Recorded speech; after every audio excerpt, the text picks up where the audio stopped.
तो मदन मोहन का टीला देखा है? इस टीले पे चढ़ करके एकांत में दोपहर के समय खूब रोए कि भगवान मुझे वृंदावन वास दे दो। कहीं भी अगर एक कोने में मैं पड़ा रहूं, वृंदावन से कभी बाहर न जाऊं तो मेरा जीवन सार्थक हो जाए। प्रभु अब मैं रास के बिना नहीं जी सकता, अब मैं वृंदावन के बिना नहीं जी सकता।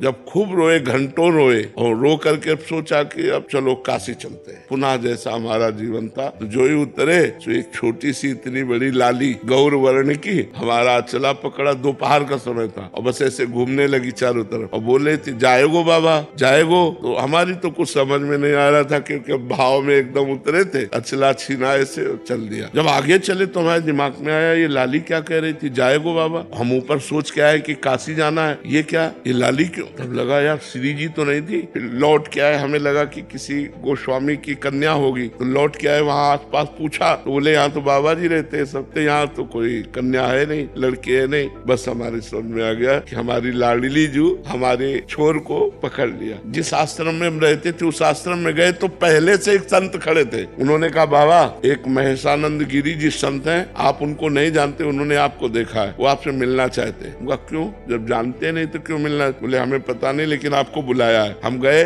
बोले वहां जहाँ आप रह रहे हो वहां अनुकूल आपके नहीं होगा, एक कमरा है एकांत में, आप यहाँ रह लीजिए। आप क्या व्यवस्था लाडली जी की, और आज देख लो सब व्यवस्था होगी। यहाँ वृंदावन वास के लिए एकमात्र केवल रोना ही साधना है कि लाडली जी दीज जाए और वो पास दे दे तो सब व्यवस्था बन जाए। यहाँ कोई धन बल से वृंदावन नहीं रह सकता, क्योंकि पास जब तक नहीं होगा तब तक वृंदावन वास नहीं होगा।